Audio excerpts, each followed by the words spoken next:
how to fix Instagram reel not posting. So hello guys, today I'm going to talk about how to fix Instagram reel not posting.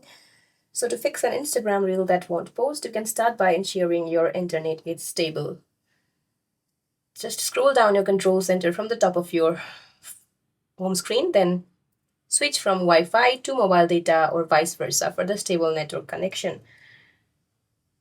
Now the next thing what you can do is open your Instagram app, tap on your profile tab at the bottom right, then tap on the three-line menu at the top right corner of your screen, then scroll all the way down and then tap log out. Once you log out, just immediately log back in. Now the next thing what you can do is update the app. Just go to your Google Play Store or Apple App Store, then find Instagram, and if you see an update option available here, just tap on update to get the latest version.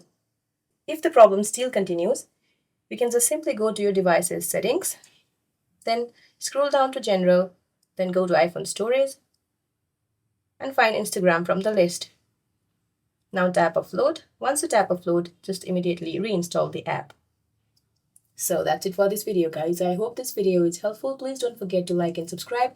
See you in my next video.